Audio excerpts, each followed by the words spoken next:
last week taitaura nyaya yekuformalize tikazongobata panyaya yeinvestment. Tichitaura kuti iyo investment yacho in simple terms tikati isusu investment yeteshami tiri kuti imimi kana muine mari yenyu mukangospenda mari yenyu pane chinhu chinozokupai mari mangwana next kana nenguva iri kumberi kana chinozokupai profit in the long run, matoita ine investment. But mukangoona izvozvi ainowa matospenda kusvika zvichi 10 o'clock dzakukwana saka kuti mungozvibvunza kuti izvozvi sofa maspenda mari pamaspenda wazite neinvestment kana kuti mangoburitsa. Saka izvozvo zvakatikoshera kuti everyday paunotoburitsa mari yako unofanira kuweya kuona kuti am I investing kana kuti it's just an expense yangobuda hayo isina icho iri kundipa inini pabusiness rangu. But the idea ndeyekuti imimi semabusiness people kana makanda mari yenyu muda kuwana itinoti return on investment, chiro kuti muda kucreate wealth, muwanawo profit and moita itinoti business growth. Saka izvozvo nawo kuti zvinge zvichiitika manje teteshami, chinhu chese chitori nemarules. Kana wari kubhora kune marules, kana unotobika sadza rine marules aro, hapana kusina mutemo wekuti nokuti sadza charo mukasatedzera marules acho motobika mbodza. Saka same applies nekubusiness, mukasatedzera marules ebusiness tinobika mbodza and hatizokwanisa kuita mazimari atiri kutaura kana kuseva. Saka isuda kuti tikoti tirambe tichishempa nyaya yemarules ati so that kana makuinvesta mari yenyu mune muri guided kuti ndiri in line here nemarules acho ekuinvesta mari. Izvo zvakatokosha, zvinokugaidhai kunoti ndenda kubuda mutrack wodzoka mutrack. Tikadaro kupera kwegore bhozi izvozvi tine reserve yedu tiri kugadzira plus tine 50 30 20 yedu futi yayo. Izvozvi reserve yacho ndachitaura nhasi ndi 3 kusvika nezuro inofanira kunge iri pa 499 reserve yenyu tisati takanda 20% yeku 50 30 20. Saka umwe noumwe kureserve kwako bhozi reserve inongofanana irregardless yemabusiness yamuri kuita. Munhu wese yakangofana, munhu wese kureserve kusvika nezuro chingotarisa kuti 499 iripo here kana kuti hapana. Kana isipo yaenda kupi? Tozoedhera ma 20% edu eku 50 30. Saka it means munhu wega wega ari kubusiness akatanga January atori ne more than 500 kusvika nezuro. Tiri kuti tiri kuda kuigadzirisa kuti tizokwanisa kuita mainvestments kumberi. Taita mainvestments toita business growth. Because tiri kutaura kuti imimi kana muri kuoperata muri kungezi kana kuti muri kwaMudhindo kana kuti muri kuMazoe kana kuti wherever you are, hatisati mungorambe muri ikoko chete. Muprovince mumuri kana kuti mudistrict mumuri munofanira kuti muspread to the province level, national level, regional level, mupedzera mako kuma-global markets. That's the idea. But izvozvo zvinoda kunge tichitedza marules atida kutaura einvest. Tisabike mbodza. Because business rega rega rine marules aro. Chinhu chese chinongoitwa nemunhu chine marules acho. But isi tiri kutaura kunyaya dzekugadzira mari dzeinvestment. Saka tiri marules einvestment. Saka investment aringotaura definition yacho in simple terms. Ndofunga munhu wese akutonyazonzwisa kuti kana ndichispenda mari ndainvesta here kana ndangoburitswa hangu mari. Kune zvinhu because pane zvinhu zvotinoti zvakakoshera business kuti rirambe richienderera mberi. Koya zvimwe zvinhu zvokuti you can do without pabusiness penyu atinoti mawanzi, asi maneeds akatokoshera business, you can't do without. Because izvo ndo zvinoita kuti murambe muchigenerate mari.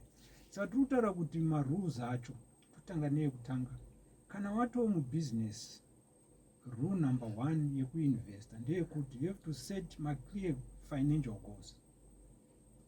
Kuti imimi sebusiness chii chomuda kuachieva in the long term. Because takataura kuti investment is a long term game plan. Haisi ungoti nhasi zvinhu zvadaro to i-long term game plan, tinoronga zvenguva iri kumberi. Saka izvozvo manje zvinofanira kunge tiine ma-clear goals, ma-financial goals, kuti isu sebusiness gore rino anozoitwa achiitwa atinoti ma-short term, atinoti ma-objectives aya. Saka imi kana mune ma-long term goals enyu sebusiness 10 years, 5 years, 15 kana 20 years from now, muchizoaita muchaabreaka kuma-short term atinoti ma-objectives, hapana segore anenge akuekwa kuma-objectives ari kubva kumagoals.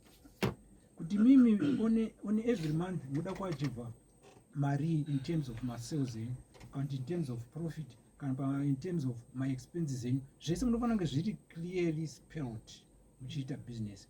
kuti isusu tofanira kuspenda mari pazuva, tofanira kuspenda mari pamwedzi, tofanira kuspenda mari after every quarter, after every 6 months, after every year. Zvese munofanira muchitoziva.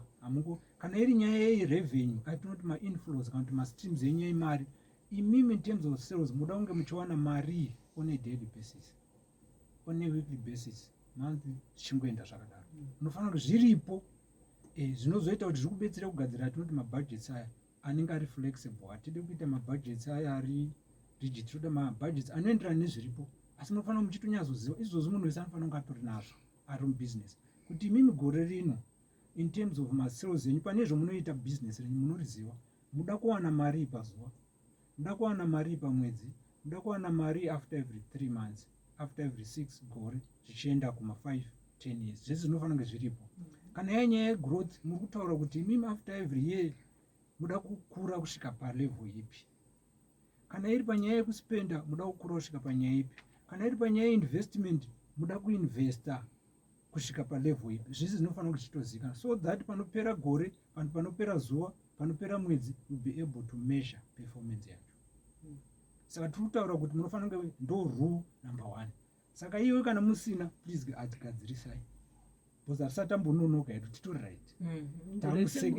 Tato second month. Saka kana musiri parule iwe kana toda kuinvesta isipo, gadzirisai. Tikaseta zvinhu izvozvo takutoita mazimari and we'll be able to save. Rule number 1. Then pane imwe manje yekuti tinenge tichiti you have to diversify maportfolios yenyu. Kana tichiti diversify tiri kuti imimi kana maita mari yenyu handitika munofanira kuti muspread mari yenyu muma-different classes of assets. Handitika hamufanira kungo kana zvezvo vanotaura kuti hanzi usaise mazai enyu mu1 basket. Tinoda kuti mabaskets aturikisa mazai awande. Because basket 1 rikapwanyika iroro zvajako. Saka tinoda kuti iri rikapwanyika mamwe 3-4 aripo, kuti mamwe 6 aripo. Saka tinoda kuti kudiversify kuisa mazai edu mumabaskets akawanda. Hatidi kungoramba takastika mu1 basket. Okay. Kandai mumabaskets akawanda. Izvozvo manje zvinokubetserai kuti kana kuma-risks zvinoita lower ma-risks. Because basket number 1 kana rine ma-high risk tinohwanda kubasket number 2. Kana basket number 2 rane ma-high risk toenda kubasket number 5. But kana ringori 1 chete ma-risks akangodari, it means tatotambudzika kana togona kubuda musystem. Saka zvoda kuti kana muri kuita mari takutaura nyaya dzekuinvesta tinodiversify, toisa mazai edu mabaskets akawanda. Hamungostiki kana muri kumining, musangorambe muri kumining chete. Endai futi kana kufarming hamurambidzwi. Endai kutourism hamurambidzwi. Endai kumanufacturing hamurambidzwi. Endai chero kumasectors as long mune capacity yacho. Ndafarira kuti as long as mune capacity, because pamwe pacho kati kuzobuda kujambira zvese, jack of all trades and master of none. Because iyo matotaura tetesham inototaurwa kana tichiinvesta. Hatisoda kungotanga kungoti sezvomutaura kungobata-bata. Hanzi we have to start small. Ndo rule yacho yekuinvesta. Start small. Muchikura yenyu gradual. Mbichana. Mega munotozvinzwa mega kuti apa ndienda kura. Apa ndienda svika upanika muka level. Zvakukodzera kuti ndikwanise kutanga kuita kamuka portfolio. Zvisina kana zvisina mutsimba. Mukaona zvakuita mutsimba asari zvakwana.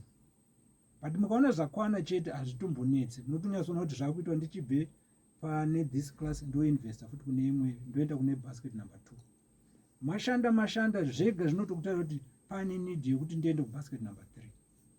Zvega hazvide mutsimba, asi mega unotonyatsofila kuona kuti nezvo ndaanazvo ndaane capacity yekuti ndichiende mubasket number 2. Kana kuti pari zvino ndichingoda kuoperera ndiri mubasket number 1. Zvinotaura zvega.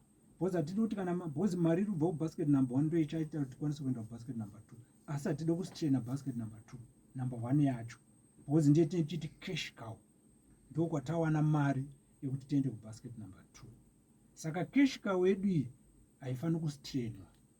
Saka ukaona makutoistraina makurumidza kuita zvinhu nguva isati yakwana. But mukaona zvakakwana hamumboistraini. Because tikutaura kuti isusu cash cow yedu iri kutipa mari, we are able to save, we are able to make ma reserve. Handitika iyo ichiramba ichiita sei? Ichioperata. So zvinoreva kuti pairi kuramba ichigadzira mari isi tiri kusevha, tiri kugadzira reserve yomuri kugadzira iyoyi ndo ichakubetserai kuenda kubasket number 2, it means mawedzera maportfolio zvisina kana kutambudza business rate. It's a Monday, #money matters. Gore rekuita mazi mari nekusevha ipapo hatirambe kurangaridzana nditi nhasi tomutaura nezvenyaya investments tikuenderera mberi. Vashambira vachimbotiudzawo marules of investment. Yekutanga toranzi set clear goals, vakataura zvekare nenyaya yediversity. Vashambira mukwanisa kuenderera zvenyu mberi. Alright, sekutaura kunoita tetesha ndofunga tataura 2 so far. Ngati diversify toita clear financial goals edu, imamwe marules ewayo.